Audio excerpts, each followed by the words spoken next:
Programa ay rated PG. Patnubay at gabay ng magulang ay kailangan sa mga batang manonood. 그대 눈물이 나를 힘들게 하고 또 이렇게 그대 눈물 삼켜보죠.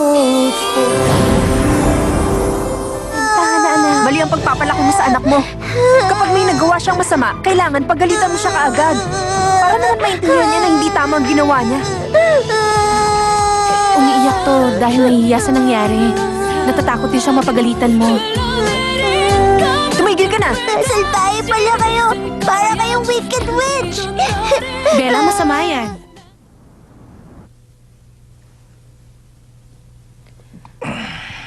Nga pala, honey.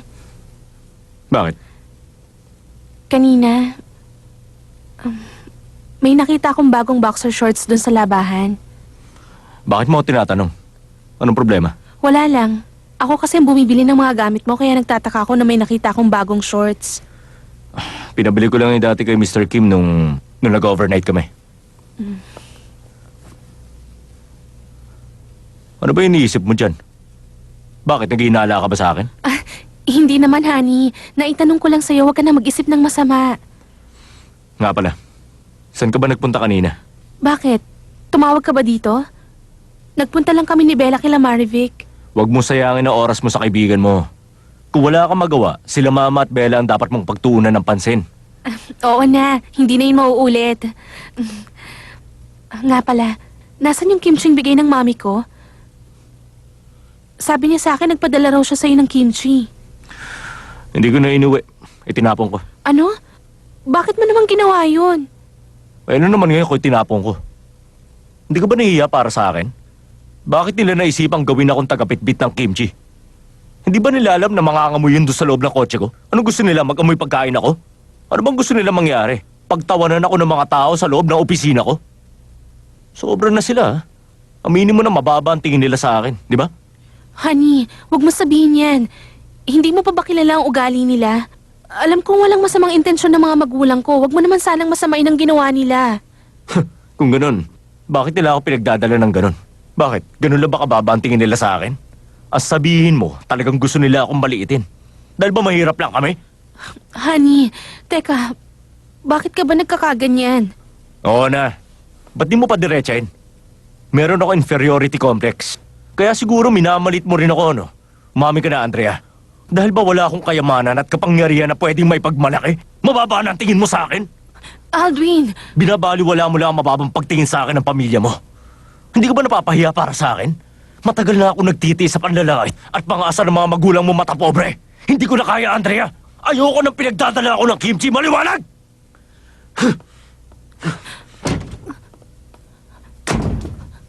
Honey, Hoy, bakit umalis yung asawa mo, ha? Di ba't pinagsabihan na kita na huwag mo nang sisermonan yung asawa mo pag umuwi galing trabaho? Di ba? mali ho kayo, ma. At ako pa nagkakamali ngayon? Kawawa naman yun, mukhang sa kabilang kwarto na naman magpapahinga. Nakakabwisit ka talaga. Ang kapal na mukha mo, hindi ka ba natatakot sa mga binigay kong babala sa'yo kapag inaway mo pa si Aldwin? Ma, bakit niyo ba ako ginaganito? Ano bang nagawa kong mali sa inyo? Anong sinabi mo, ha?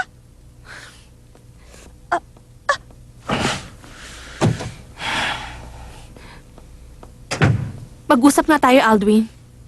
Ayoko, lumabas ka na. Bakit ba? Galit ka sa mga magulang ko?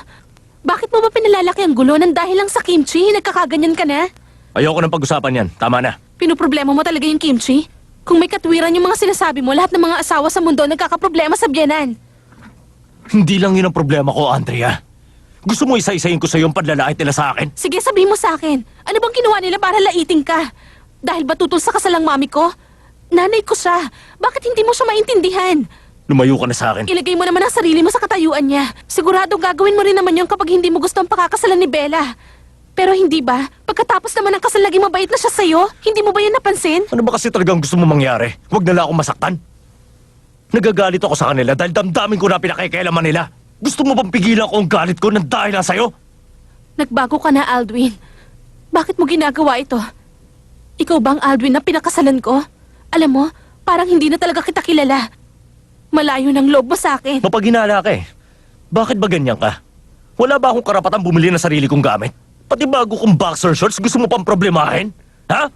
Alam mo, ikaw ang nagbago, Andrea. Oo na. Sige, mali na yung ginawa ko. Kaya lang, sinong hindi maghihinala kung ibang underwear ang suot ng asawa niya pag uwi ng bahay? Bakit wala ba akong karapatang magtaka? Hoy, tama na! Tumigil ka na! Mama, Salbahe ka talaga. Ang tigas ng ulo mo, ha? Naiinis na talaga ako sa'yo. Halika, sumama ka nga sa akin. Dito tayo.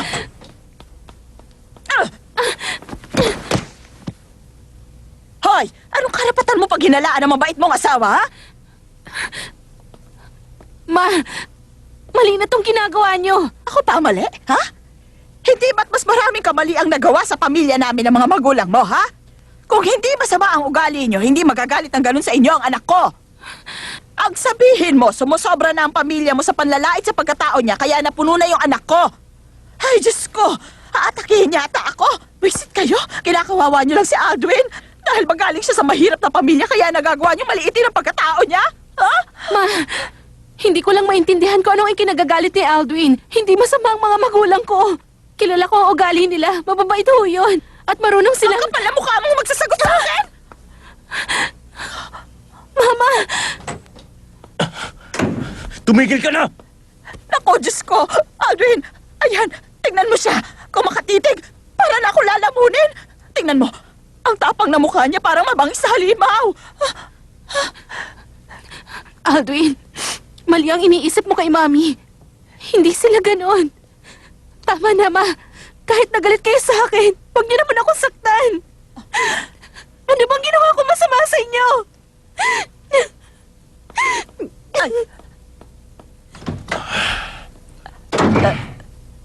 Ay, teka, saan pupunta yung asawa mo? Ay, nako, hayaan mo nga siyang lumayas! Wisit! Mama,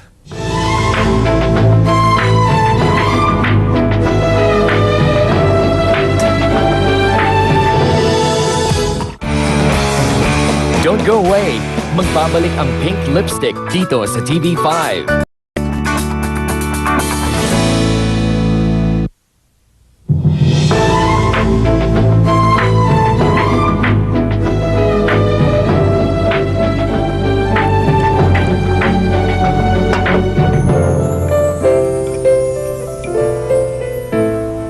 Nabaog siya. Mula nung na-aksidente siya, hindi na siya pwede magkaanak. Dahil sa sobrang lungkot, nakakuha siya ng sanggol sa isang dalagang ina. Naawa siya dun. Kaya tuluyan niya ng inampun yung batang yun.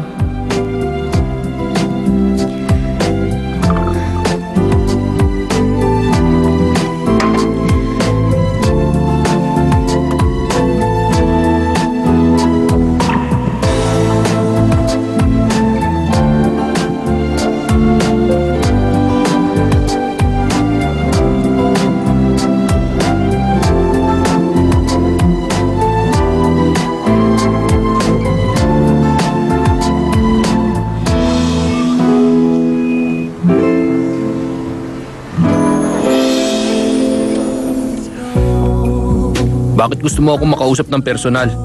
Pag nalaman to ng mama mo, malilintikan ako. Eh ano ngayon? Di ba wala naman tayong dapat ilihim sa mama ko? 6 na taon na ang nakalipas. Nakalimutan mo na ba? O nagtatanga-tangaan ka lang? Hindi ko maintindihan ang sinasabi mo. Ikaw ang dahilan kaya siya nabaog. Magkaibigan kayo, hindi ba? Ay, paano mo yun nagawa sa kanya? Ay, naku, pasensya ka na. Dapat ko na bang sabihin sa kanya na may kinalaman ng kapatid ni Andrea sa pagkabaog niya? Naku, wag na lang siguro. Makinig ka mabuti. Na-aksidente si Andrea noon. At yun ang naging dahilan kaya hindi na siya magkakaroon ng anak. Pero wala akong kinalaman doon. Kaya, wag mong iisipin na kasalanan ko ang pagkabaog niya. Kailangan ilagay mo yun sa isip mo. Oo na, tama na. Bakit mo ba ako pinapunta dito?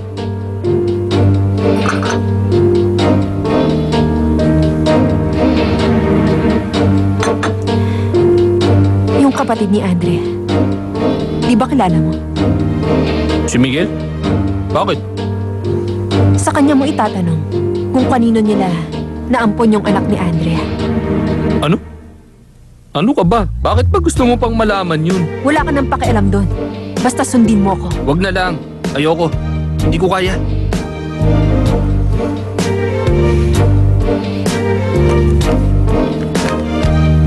Sigurado ka?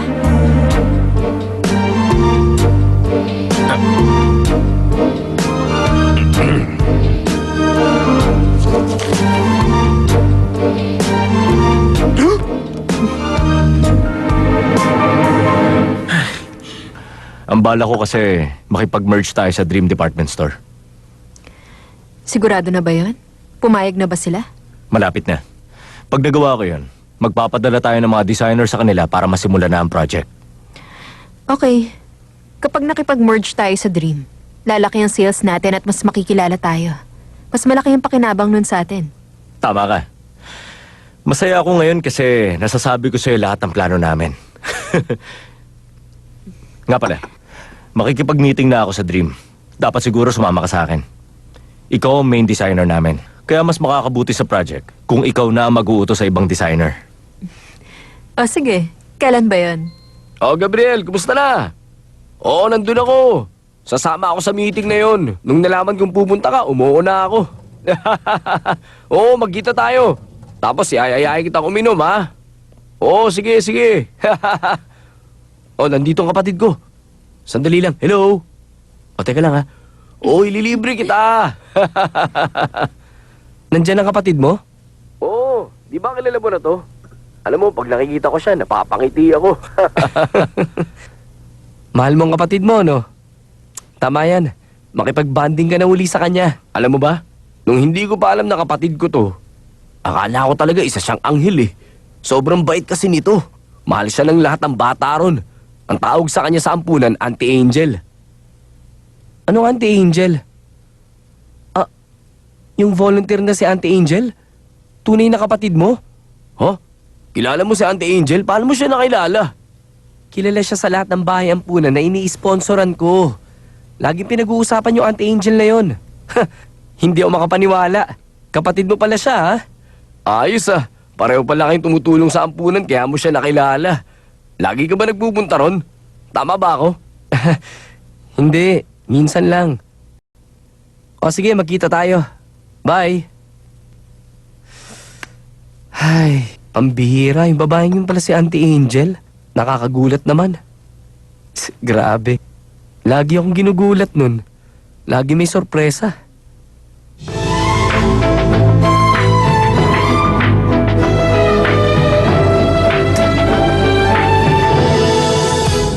Sa TV5.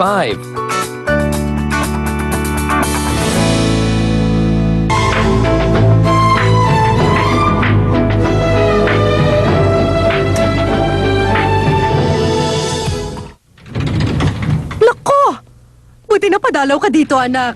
Hi, Dad. Nag-golf pala kayo? Oo, kailangan kasi namin mag-exercise. Teka, bakit hindi mo kasama si Bella? Nasa school pa po. Teka muna anak, namumutla ka. Bakit? Meron ka bang problema? Wala ho. Okay lang po ako. Nako, dapat nagsabi kang darating ka para nakapagluto ako ng lahat ng mga paborito mo pagkain. Huwag na po kayong mag-abala. Okay lang po ako, Ma. Miss na kita. Ang tagal mo na kasing hindi dumadalaw dito. Pati si daddy mo, miss ka na rin. Minsan napapaniginipan ka na.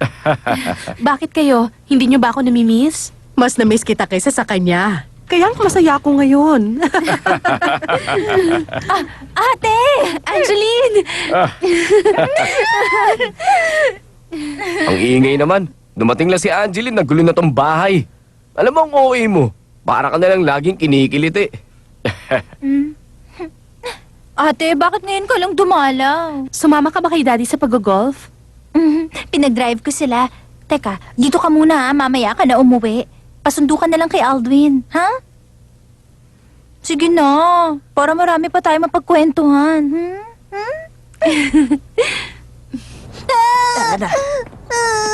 Ay, nako, bilisan mo namang maglakad. Ay, nako, ano ba? Huwag ka nga umiyak, mahuli ka na sabi. Tara na, pumasok ka na. Diyos ko, ang tikas talaga ng ulo mo. Ayaw mo pang tumahan. Ay, ang kulit ang batang ito. Tumigil ka na nga sabi. Ano? Lola, mamaya ba uuwi na si Mami? Sinabi na ko, hindi ba? Huwag ka nang umiyak. Paririnig ka ng teacher mo eh. Dali na, papasok ka na. Ay, para naman siyang baliw. Bakit kaya niya pinaiiyak si Bella?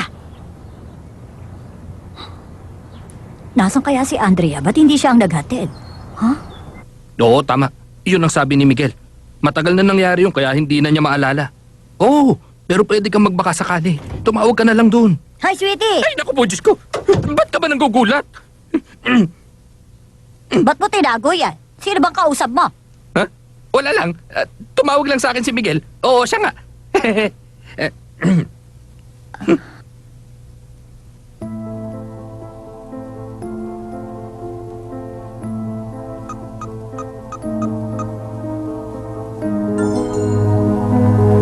Ito ba yung lugar para sa single mothers? Oo, yun nasa Kangbok. Okay. Sige. Salamat, miss.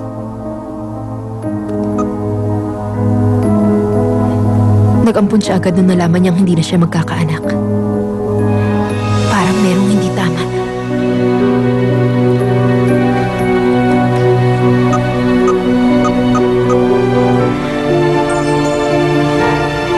Ito ba yung lugar para sa single mothers?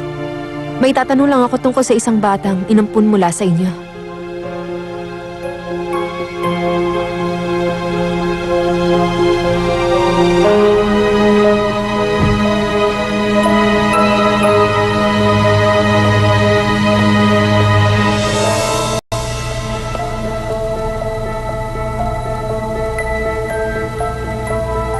Kumusta na kaya si Bella? Pumasok kaya siya?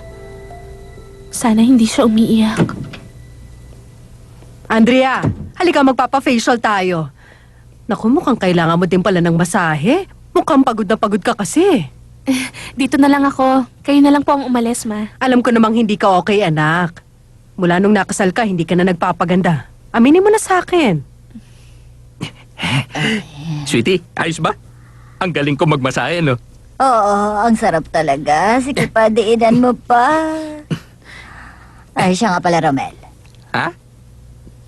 Hayop ka, umamin ka nga. Baka babae yung kausap mo kanina, ah. Oo, babae nga. Pero anak mo kaya yun? Ay, naku. Sino? Si Marivic? Anong sabi sa'yo?